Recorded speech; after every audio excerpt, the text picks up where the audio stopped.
The NWA United States Tag Team Championship was initiated in the mid-1980s, essentially consolidating the vacated and deactivated Mid-Atlantic and National Tag Team Championships from the Mid-Atlantic and Georgia territories, respectively. There were various other United States Tag Team Championships across the country over the years, but this video will center on the one in the merged Mid-Atlantic and Georgia territories known as Jim Crockett Promotions. Like other videos of this kind on this channel, this is not a deep dive into each and every title reign. I call it a glorified list of champions, but we will slow down and take a look at some interesting points along the way.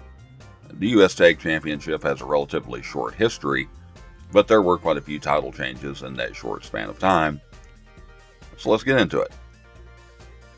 The original name of the title was the NWA United States Tag Team Championship, with the inaugural champions crowned in a tournament final on September 28, 1986. Ivan Koloff and Crusher Khrushchev defeated Bobby Jaggers and Dutch Mantell to become the first U.S. Tag Champions in Atlanta, Georgia. The Russian team held belts 72 days in that first title reign. On December 9, 1986, Barry Windham and Ron Garvin dethroned the champions in Spartanburg, South Carolina, to take the tag title. The two future NWA World Champions held the belts 95 days, losing them to Ivan Koloff and Dick Murdoch on March 14, 1987, in Atlanta, Georgia. That made Ivan the first wrestler to hold one half of the title more than once, but the second reign wouldn't last long. Murdoch was suspended by the NWA after he performed a brainbuster on Nikita Koloff on a concrete floor. This was part of Ivan's feud with Nikita, who had turned babyface the previous October, and Murdoch was hoping to knock Koloff and his tag team partner Dusty Rhodes out of the Jim Crockett Sr. Memorial Cup Tag Team Tournament. It didn't work. Along with the suspension, Murdoch and Ivan were stripped of the U.S. Tag title on April 4, 1987, officially ending their reign at 21 days. In a tournament final on May 16, 1987, the Midnight Express, consisting of Bobby Eaton and Stan Lane with manager Jim Cornette, defeated former champions Barry Windham and Ron Garvin to fill the U.S. Tag title vacancy. Eaton and Lane went on to have, by far, the longest single U.S. Tag title reign in the history of the championship, lasting 346 days. After almost a year that saw successful defenses against Ron and Jimmy Garvin, the Rock and Roll Express, Brad Armstrong and Tim Horner, and Buddy Roberts and Michael Hayes, the Midnights dropped the belts to the Fantastics, Tommy Rogers and Bobby Fulton, on April 26, 1988, in Chattanooga, Tennessee. Rogers and Fulton had a nice run of 75 days, losing the belts back to Bobby Eaton and Stan Lane at the Great American Bash in Baltimore, Maryland, on July 10, 1988. This made the Midnight Express the first team to hold the belts more than once. Eaton and Lane officially held the U.S. Tag title just over 2 months when they defeated Tully Blanchard and Arn Anderson for the NWA World Tag Team Championship on September 10, 1988. The Midnight Express immediately surrendered the United States Tag title, ending their reign at 62 days. While the U.S. Tag title was vacant, major changes came to the territory. Ted Turner purchased Jim Crockett Promotions and changed the name of the company to World Championship Wrestling. While they remained a member of the National Wrestling Alliance, WCW was slowly laying the groundwork to move ahead as their own company. At this point, most territories had either left the NWA, folded, or may as well have. For all intents and purposes, WCW was the NWA. The United States Tag title remained vacant until that year's Clash of Champions, when the Fantastics, Tommy Rogers and Bobby Fulton, took the belts for a second time on December 7, 1988, in Chattanooga, Tennessee. They defeated Eddie Gilbert and Ron Simmons in the tournament final to win the championship. Rogers and Fulton had a short title reign, what would end up being the shortest in title history, in fact, losing the belts 19 days later to Kevin Sullivan and Steve Williams of the Varsity Club. The title change took place at Starrcade in Norfolk, Virginia, on December 26, 1988. Sullivan and Williams took the belts in 1989, losing them after 64 days to Eddie Gilbert and former Varsity Club member Rick Steiner on February 28th in Columbia, South Carolina. The other members of the varsity club had turned on Rick in late 1988. The Gilbert and Steiner reign came to an unusual end. After just over 2 months, they just stopped tagging together. They both stayed with the company, and there was no public breakup or feud that followed. Rick simply started tagging with his brother Scott, while Eddie started concentrating on singles matches. It's not clear exactly when the title was officially considered vacant, with different sources giving different dates. Steiner and Gilbert defended the tag title for the last time on May 7th at Wrestle War 89 in Nashville, defeating Dan Spivey and Kevin Sullivan. So we'll just call it June 6, 1989, which is 30 days after their last defense, and would end their reign at 98 days. The tag title remained vacant for the rest of 1989 and into 1990. Finally, an 8-team tournament was held on February 12, 1990 in Gainesville, Georgia. Brian Pillman and the Z-Man, Tom Zink, won the championship when they defeated the Fabulous Freebirds, Michael Hayes and Jimmy Garvin, in the finals. Pillman and Zink enjoyed a 96-day run with the belts, ending with a loss to the Midnight Express, Bobby Eaton and Stan Lane, who checked in with their third and final U.S. Tag title run on May 19, 1990, in Washington, D.C. The history of the Midnight Express and its members is an interesting one, and it begins without Bobby Eaton, Stan Lane, or manager Jim Cornette. The seed of the Midnight Express was actually planted in 1981 in the Tennessee-based Southeastern Championship Wrestling.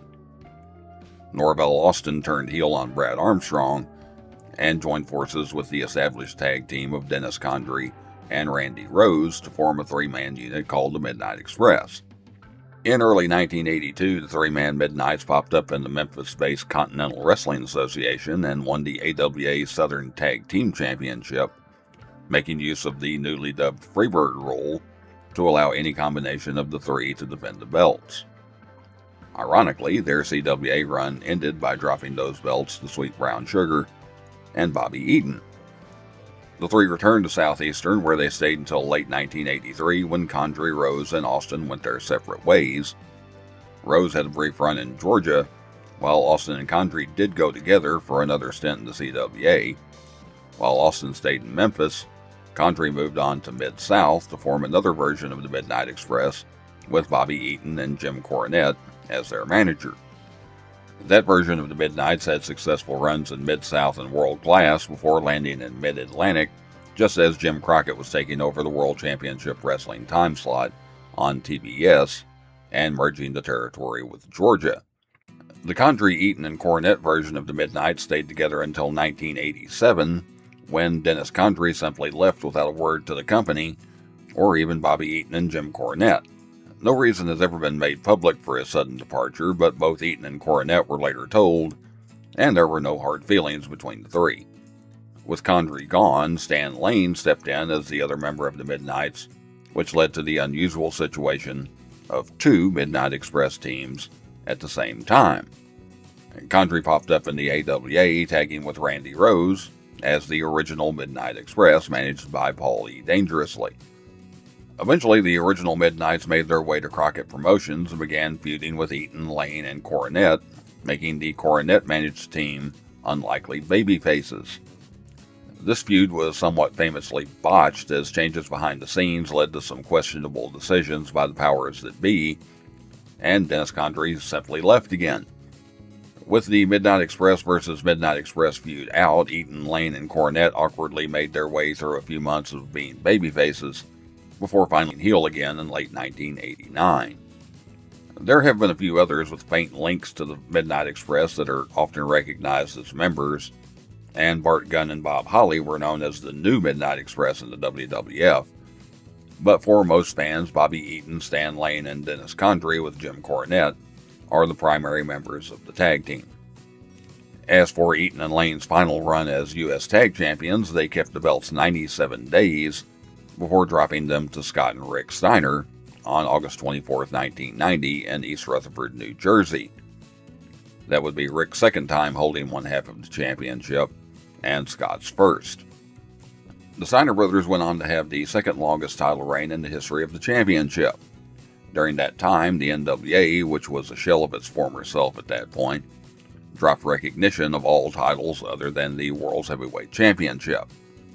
The title was now known as the WCW, United States Tag Team Championship. It would keep that name for the remainder of its existence. The Steiners would win the WCW World Tag Team Championship in February 1991, but did not immediately relinquish the United States Tag title. Scott and Rick made their last defense of the U.S. belts on March 3, 1991, with a victory over Pitbull, Spike, and Sid Vicious. An announcement was finally made by WCW on April 6th that the United States Tag Championship was vacant, but it's unclear as to exactly when they were officially vacated.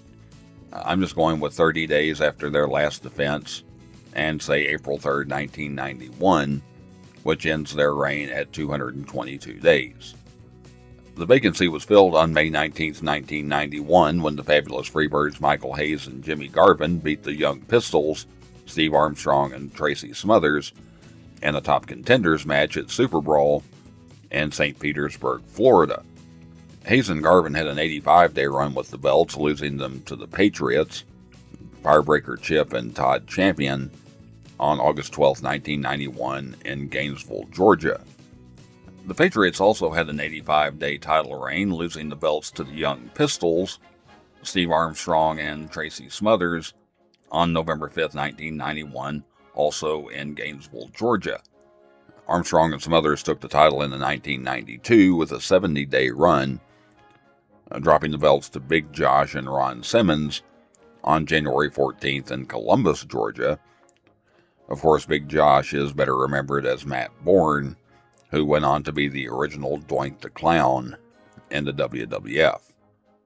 And Josh and Simmons held the U.S. Tag title just over a month, 34 days to be exact, dropping the belts to Greg Valentine and Terry Taylor.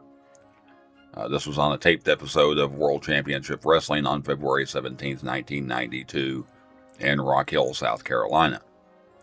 The solid but somewhat short-lived heel team of Valentine and Taylor had a nice run of 90 days with U.S. belts before losing them to the Fabulous Freebirds Michael Hayes and Jimmy Garvin at Wrestle War in Jacksonville, Florida on May 17, 1992. Hayes and Garvin's second go-around with the belts lasted 34 days, when they became the last team to lose the title. Hayes and Garvin dropped the belts to the unusual pairing of Dick Slater and the Barbarian on a taped episode of WCW Main Event in Kansas City, Missouri on June 25, 1992. The company World Championship Wrestling was going through a lot of changes in the early 1990s. Executive Vice President Bill Watts was cutting expenses and looking for ways to streamline production. As part of that, the United States Tag Team Championship would be taken away. There was no unification match or grand send-off. On July 31, 1992, the U.S. Tag titles were officially deactivated, ending Slater and Barbarian's title reign at 36 days. And that was it. About 6 years into its existence, the United States Tag Team Championship was unceremoniously dropped. The Midnight Express held the title more times than any other team, with 3 reigns, also giving Bobby Eaton and Stan Lane the most combined days with the belts at 505, and the longest single title reign at 346 days. The NWA did reactivate the United States Tag Team Championship in 2022, as not considered part of the same lineage, but I also didn't want to completely ignore it. So here's a few of the teams that have held the belts in their new short existence. The Fixers, Jay Bradley and Wrecking Ball Legursky, won the new version of the tag title in a tag team battle royal at the NWA 74th anniversary show in St. Louis on August 28, 2022. AJ Kazana has held one half of the title twice as part of 2 incarnations of the Country Gentleman, first with Anthony Andrews as they defeated the Fixers in January 2023, and again with KC Kazana at the NWA 76th anniversary show in August 2024. Daisy Kill and Talos are the only team to have won the belts twice in this incarnation, winning it in August 2023 and again in April 2024. Unless something has changed before I could upload this video, the current champions are Sage Chance and Tommy Rant, known together as the Slime Balls. They took the championship on September 5th, 2025 in Tampa, Florida, and have by far the longest reign for this version of the title, which is currently around 300 days. I hope you enjoyed taking a look back at a short-lived but fondly remembered title. If you'd like to see more videos like this on other championships, you can click the link to the playlist on the end screen, or check out one of the other videos on the channel. If you're watching this before July 29th, 2026, you can also vote in YouTube's Pro Wrestling Hall of Fame. The link is in the description. If you haven't already, please like, share, comment, and subscribe. Not necessarily in that order. And I will see you next time.